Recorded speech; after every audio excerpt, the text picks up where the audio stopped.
Cinema প্রেমীরা কেমন আছেন? আশা করি ভালো আছেন। আমিও ভালো আছি। আমি এখন কথা বলবো যে সিনেমাটা নিয়ে। এই সিনেমাটার নাম হচ্ছে জোলি এলএলবি।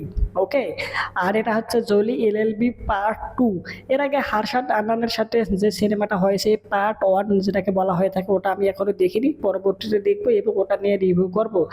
আর জোলি এলএলবি পার্ট 2 যেটা অভিনয় করেছেন অক্ষয় কুমার, সেইটা আমি দেখলাম।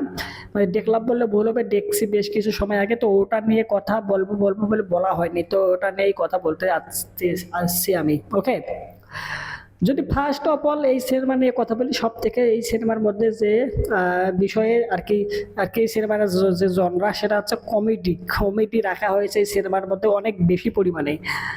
আর এই সিনেমার কিন্তু একটা সিরিয়াস বিষয়ে নির্মাণ করা হয়েছে। এই সিনেমার যে গল্প, সেটা কিন্তু অনেকটাই সিরিয়াস। একটা ব্যক্তি যে টেরোরিস্ট হিসেবে যাকে জেলখানে আটকানো হয়েছে, এবং জেলখানার থেকে তার বিবাহ ঠিক হয়, এবং বিবাহ সে সোহাগরাতও পালন করে, এবং সোহাগরাত পালন করার পরে ভোরবেলা তাকে নিয়ে এসে ইনকাউন্টার করে হত্যা করে হয়। ওকে, তো এই যে ইনকাউন্টারে যে হত্যা করা হয়েছে, এই বিষয়টাকে কেন্দ্র করে সিনেমাটার গল্পটা সামনের দিকে এগোতে থাকে।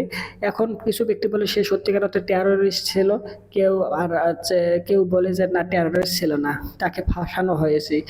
এটাকেই এখন বাস্তবে প্রমাণ করার দায়িত্ব এসে পড়ে অক্ষয় কুমারের ক্যারেক্টারটা যে রয়েছে, যে একজন উকিল চরিত্র প্লে করেছে এখানে। যদিও সে সত্যিকার অর্থে উকিল না, কারণ তার বাবা যে কোর্টে এটার ইয়ে হচ্ছে আর কি বিচারাধীন কাজ হচ্ছে, সেই কোর্টে তার বাবা একজন কর্মচারী ছিলেন সামান্য। তো পরবর্তীতে তার ছেলে, সে নিজে নিজে গর্ব করে যে আমার বাবা ওখানে কর্মচারী ছিল, আমি ওখানে উকিল হয়ে মানুষের আর কি দেখাবো যে তার ছেলে, আমি আমি উকিল হয়ে গেছি। ওকে, এমনটা আর কি তার আশা আকাঙ্ক্ষা। এবং সে এটা ফার্স্ট কেস, প্রথম কেস পায়। অনেকেই তাকে কেস দিতে চায় না, তারপরেও সে এই কেসটা অনেক কষ্ট করে ম্যানেজ করে এবং সেই কেসটা লড়ে। তো লড়ার পরবর্তীতে এখানে যেসব বিষয়বস্তু ঘটে, যা আর কি কখনো এক্সপেকটেশন করা তো দূর, চিন্তা ভাবনা তো করা দূর, মানে কল্পনা তো ভাবা সম্ভব না। সিনেমাটার এন্ডিংটা এমনভাবে হয় যে আপনাকে হতবাক করবে। এই সিনেমাটা কিন্তু অনেক পরিমাণে কমেডি রয়েছে, মানে হাসির দৃশ্য রয়েছে, যেগুলো দেখে আপনার হাসি পাবেই, যেখানে আপনার হাসতে হাসতে পেট আর কি ব্যথা হয়ে যাওয়ার মতো অবস্থা হবে। তবে এই সিনেমাটার লাস্টের যে এন্ডিংটা রয়েছে, ক্লাইম্যাক্স এন্ডিংটা, ওইটা অনেক বেটার। আর যদি কথা বলি অভিনয়ের ক্ষেত্রে, তাহলে অক্ষয় কুমার এখন ফাটিয়ে দিয়েছে। এখানে ওভারঅল যারা অভিনয় করেছেন, প্রত্যেকটা অভিনেতার অভিনয় ছিল দুর্দান্ত।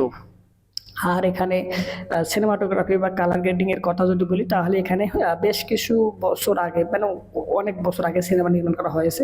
প্রায় ফার্স্ট পার্ট এসেছিল 13 সালের দিকে, মানে ওই সময় আর কি। আর এটা এসেছে প্রায় বহু সময় আগে, আজ থেকে 7-8 বছর আগে।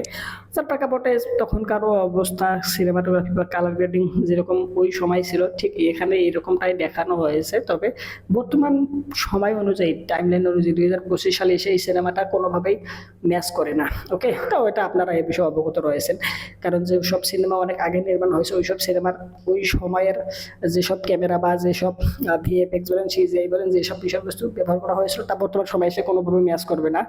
এটাই হচ্ছে মূলত কারণ। আর বর্তমান সময়ে এই সিনেমাটা দিয়ে কথা বলার আর একটা সব থেকে বড় রিজন হচ্ছে, সেটা হচ্ছে জোলি এলএলবি পার্ট 3 আসতে যাচ্ছে। এটার টিজার ট্রেলার দুটোই রিলিজ করে দেওয়া হয়েছে। বেশ কিছু গান, 2-3টে গান রিলিজ করে দেওয়া হয়েছে। ওই গানগুলো দেখলাম, টিজার ট্রেলারও দেখলাম। পার্ট 3 যেখানে অভিনয় করবেন হারশাদ আদনান ও অক্ষয় কুমার, দুজনেই। পার্ট 1-এ ছিল হারশাদ আদনান, পার্ট 2-এ ছিল অক্ষয় কুমার। এখন দুজনেই একটা সিনেমায় থাকবে, পার্ট 3-তে থাকবে। আর এই সিনেমাটা দেখার জন্য সত্যিকার অর্থে আমরা অনেকেই, মানে যারা আর কি সিনেমা লাভার, যাদের সিনেমা দেখতে খুব ভালো লাগে, তারা অনেকেই মুখিয়ে রয়েছে এই সিনেমাটা দেখার জন্য। বিশেষ করে আমি এই পার্ট 3 দেখার আমার প্রচুর আগ্রহ, প্রচুর আগ্রহ। এখানে যে বিষয়কে দেখানো হবে, তা তো মনে করেন যাই হয় হোক, কিন্তু কমেডি যে পরিমাণে থাকবে, আমার তো এখন এই সিনেমাটার কথা আমি দেখবো, দেখার কথা ভাবলে আমার হাসি পায়। কিরকম একটা মজা হবে এই সিনেমাটা দেখার সময়। আর এই সিনেমাটা আমি বাংলাদেশে অবলম্বন করতেছি, বর্তমান সময়ে অবস্থান করতেছি। যার প্রেক্ষাপটে আমাদের বাংলাদেশের সিনেমা হলে আমি এটা দেখতে পারবো না। তবে এটা আমার জন্য দুঃখ বা আফসোস, কষ্ট, মায়া, মমতা, প্রেম, ভালোবাসা, আদর, স্নেহ সিনেমা হলে দেখলে সত্যিকার অর্থে অনেকটা ভালো লাগলো, মোবাইল স্ক্রিনে দেখতে হবে ওটিটিতে, এটা একটা দুঃখজনক বিষয়। তো ওভারঅল আমি কথা বলতে এসেছিলাম পার্ট টুটা নিয়ে। এই পার্ট টু সিনেমা আপনারা যারা দেখছেন আপনাদের কেমন লাগছে, আমি তো আমার মতামত তুলে ধরলাম আপনাদের সামনে, কমেন্ট করে জানাইন অবশ্যই। আর ভিডিওটা লাইক দেন, চ্যানেলটা যদি সাবস্ক্রাইব করে না থাকলে তাহলে সাবস্ক্রাইব করেন। সম্পূর্ণ ভিডিও দেখার জন্য আপনাদেরকে জানাচ্ছি অসংখ্য ধন্যবাদ। Thanks you very good bye. I hope also understand note down for this subject. ভিডিওটা শেয়ার করেন আপনার মা ভাই বোন আত্মীয় স্বজন পাড়া প্রতিবেশী এবং বন্ধু বান্ধবের কাছে। আর হামটা মেয়েটা সেটা কাকার টাইপের কাছে, এটা ভীষণ ভালো লাগে আমার। That's it.